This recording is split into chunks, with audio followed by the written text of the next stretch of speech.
I hope that's not the last bit of applause that I get, but we gather at this conference, of course, to discuss security, and normally we mean threats to our external security. I see many great military leaders gathered here today. But while the Trump administration is very concerned with European security and believes that we can come to a reasonable settlement between Russia and Ukraine, and we also believe that it's important in the coming years for Europe to step up in a big way to provide for its own defense, the threat that I worry the most about vis-a-vis Europe is not Russia, it's not China, it's not any other external actor. And what I worry about is the threat from within, the retreat of Europe from some of its most fundamental values, values shared with the United States of America. Now, I was struck that a former European commissioner went on television recently and sounded delighted that the Romanian government had just annulled an entire election. He warned that if things don't go to plan, the very same thing could happen in Germany too.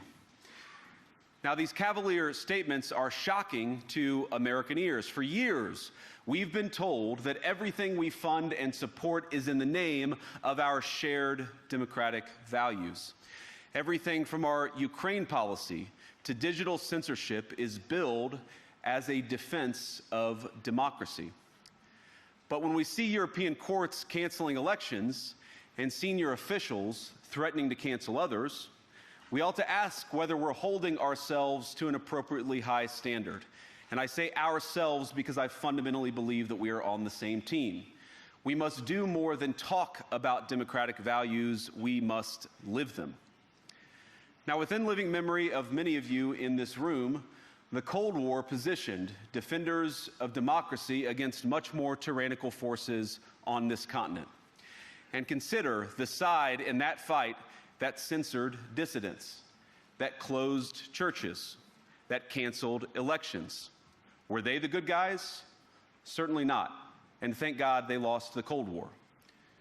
They lost because they neither valued nor respected all of the extraordinary blessings of liberty. The freedom to surprise, to make mistakes, to invent, to build.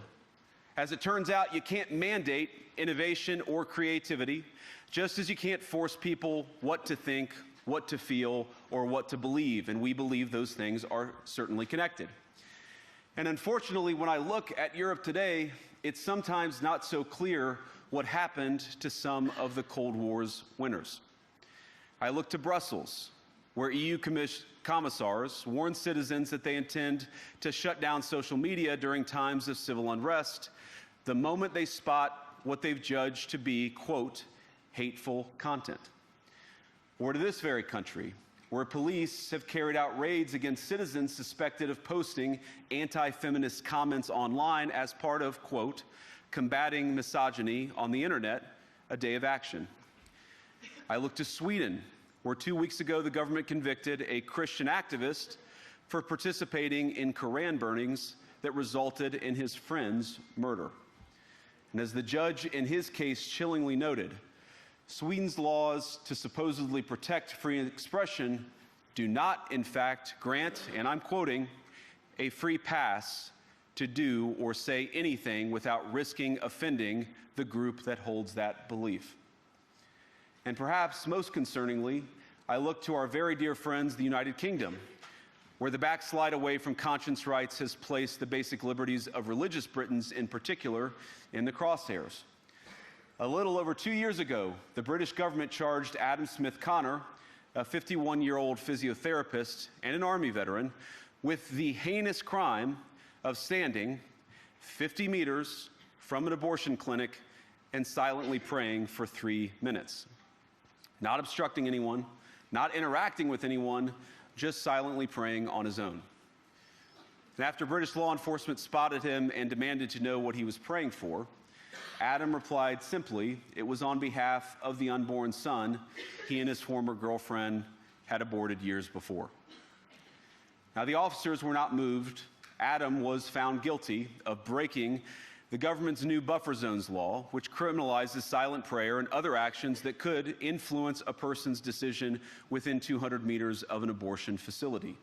he was sentenced to pay thousands of pounds in legal costs to the prosecution. Now, I wish I could say that this was a fluke, a one-off crazy example of a badly written law being enacted against a single person. But no, this last October, just a few months ago, the Scottish government began distributing letters to citizens whose houses lay within so-called safe access zones, warning them that even private prayer within their own homes may amount to breaking the law. Naturally, the government urged readers to report any fellow citizens suspected guilty of thought crime. In Britain and across Europe, free speech, I fear, is in retreat. And in the interest of comedy, my friends, but also in the interest of truth, I will admit that sometimes the loudest voices for censorship have come not from within Europe, but from within my own country, where the prior administration threatened and bullied social media companies to censor so-called misinformation. Misinformation like, for example, the idea that coronavirus had likely leaked from a laboratory in China. Our own government encouraged private companies to silence people who dared to utter what turned out to be an obvious truth. So I come here today not just with an observation, but with an offer. And just as the Biden administration seemed desperate to silence people for speaking their minds, so the Trump administration will do precisely the opposite, and I hope that we can work together on that. In Washington, there is a new sheriff in town, and under Donald Trump's leadership, we may disagree with your views, but we will fight to defend your right to offer it in the public square, agree or disagree.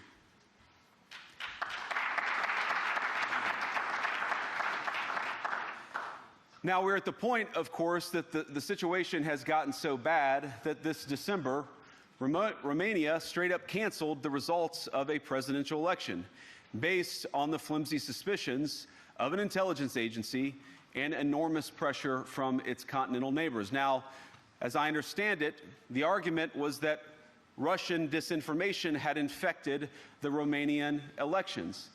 But I'd ask my European friends to have some perspective. You can believe it's wrong for Russia to buy social media advertisements to influence your elections. We certainly do.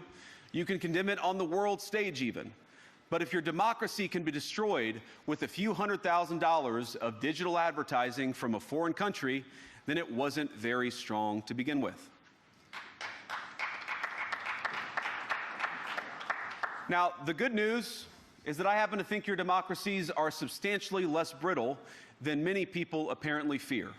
And I really do believe that allowing our citizens to speak their mind will make them stronger still. Which, of course, brings us back to Munich, where the organizers of this very conference have banned lawmakers representing populist parties on both the left and the right from participating in these conversations. Now, again, we don't have to agree with everything or anything that people say. But when people represent, when political leaders represent an important constituency, it is incumbent upon us to at least participate in dialogue with them. Now, to many of us on the other side of the Atlantic, it looks more and more like old entrenched interests hiding behind ugly Soviet-era words like misinformation and disinformation, who simply don't like the idea that somebody with an alternative viewpoint might express a different opinion or, God forbid, vote a different way or, even worse, win an election. Now, this is a security conference, and I'm sure you all came here prepared to talk about how exactly you intend to increase defense spending over the next few years in line with some new target. And that's great, because as President Trump has made abundantly clear, he believes that our European friends must play a bigger role in the future of this continent. We don't think, you hear this term, burden sharing, but we think it's an important part of being in a shared alliance together that the Europeans step up while America focuses on areas of the world that are in great danger. But let me also ask you, how will you even begin to think through the kinds of budgeting questions if we don't know what it is that we're defending in the first place? I've heard a lot already in my conversations, and I've had many, many great conversations with many people gathered here in this room. I've heard a lot about what you need to defend yourselves from, and of course that's important. But what has seemed a little bit less clear to me, and certainly I think to many of the citizens of Europe, is what exactly it is that you're defending yourselves for. What is the positive vision that animates this shared security compact that we all believe is so important? And I believe deeply that there is no security if you are afraid of the voices, the opinions, and the conscience that guide your very own people. Europe faces many challenges, but the crisis this continent faces right now, the crisis I believe we all face together, is one of our own making. If you're running in fear of your own voters, there is nothing America can do for you. Nor, for that matter, is there anything that you can do for the American people who elected me and elected President Trump. You need democratic mandates to accomplish anything of value in the coming years. Have we learned nothing that thin mandates produce unstable results? But there is so much of value that can be accomplished with the kind of democratic mandate that I think will come from being more responsive to the voices of your citizens. If you're going to enjoy competitive economies, if you're going to enjoy affordable energy and secure supply chains, then you need mandates to govern, because you have to make difficult choices to enjoy all of these things. And of course, we know that very well in America. You cannot win a democratic mandate by censoring your opponents or putting them in jail, whether that's the leader of the opposition, a humble Christian praying in her own home, or a journalist trying to report the news. Nor can you win one by disregarding your basic electorate on questions like who gets to be a part of our shared society. I believe that dismissing people, dismissing their concerns, or worse yet, shutting down media, shutting down elections, or shutting people out of the political process protects nothing. In fact, it is the most surefire way to destroy democracy. And speaking up and expressing opinions isn't election interference. Even when people express views outside your own country, and even when those people are very influential.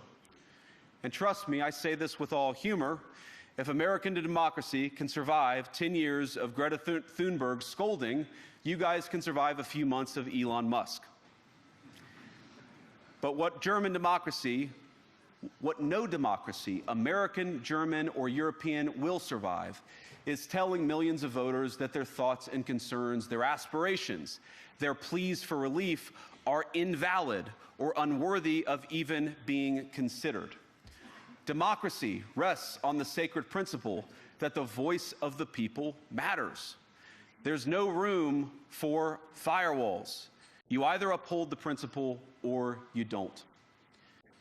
Europeans, the people, have a voice. European leaders have a choice. And my strong belief is that we do not need to be afraid of the future. You can embrace what your people tell you, even when it's surprising, even when you don't agree. And if you do so, you can face the future with certainty and with confidence, knowing that the nation stands behind each of you. And that, to me, is the great magic of democracy. It's not in these stone buildings or beautiful hotels. It's not even in the great institutions that we have built together as a shared society. To believe in democracy is to understand that each of our citizens has wisdom and has a voice. And if we refuse to listen to that voice, even our most successful fights will secure very little. As Pope John Paul II, in my view, one of the most extraordinary champions of democracy on this continent or any other, once said, "Do not be afraid." We shouldn't be afraid of our people, even when they express views that disagree with their leadership. Thank you all. Good luck to all of you. God bless you.